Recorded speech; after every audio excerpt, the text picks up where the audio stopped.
Subscribe করুন information tutor pro চ্যানেলটিকে এবং প্রেস করুন পাশে থাকা বেল আইকনকে সবার আগে লেটেস্ট ট্রেন্ডিং ইনফরমেশন পেতে।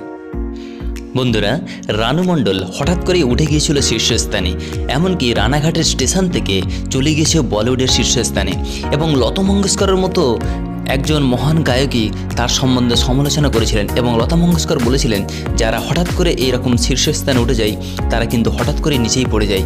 এটাই কিন্তু বাস্তবে পরিণত হলো বা বাস্তব ঘটনাটি ঘটে গেল রানু মণ্ডলের সাথে। অবশেষে পুরনো জায়গায় ফিরলেন রানু মণ্ডল। তবে কি রানু মণ্ডলের ম্যাজিক শেষ?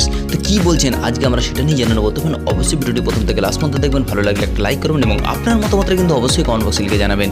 তো বন্ধুরা, রানু মণ্ডল সম্বন্ধে কিন্তু অনেকেই জেনে গেছে বর্তমানে, কারণ রানাঘাটের স্টেশনে লতা মঙ্গেশকরের গান গেয়ে লাইমলাইট কেন্দ্রবিন্দু পৌঁছে যান রানু মণ্ডল। এরপর থেকে রানু কী করছেন, কী পড়ছেন বা কী গাইছেন তার প্রতিটি খবরই শীর্ষে।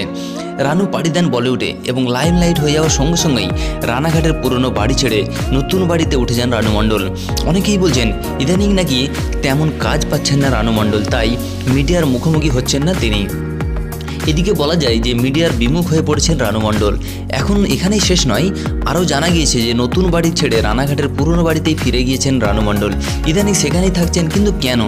পুরনো বাড়িতে থাকার কারণ হিসাবে জানা গিয়েছে যে নিজের বায়োপিকে কাজ করছেন রানু মণ্ডল।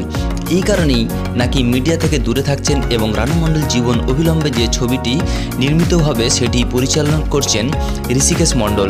তবে সবথেকে বড় খবর, রানু চরিত্রে অভিনয় করতে পেরে জাতীয় পুরস্কারপ্রাপ্ত অভিনেত্রী সুদীপ্তা চক্রবর্তী। তো বন্ধুরা, তাছাড়া বিশেষজ্ঞরা অনেকেই মনে করেছেন যে আর রানু মণ্ডলের ওঠার কোনো কিন্তু সেরকম জায়গা নেই, কারণ যারা এরকমভাবে হঠাৎ করে শীর্ষস্থানে উঠে যায় তারা কিন্তু হঠাৎ করেই পড়ে যায়। তো বন্ধুরা, আমাদের উদ্দেশ্য ছিল এই ছোট্ট একটা ইনফরমেশন আপনার কাছে পৌঁছে। আপনার কি মতামতটা অবশ্যই কমেন্ট বক্সে লিখে জানাবেন। Thank you for watching.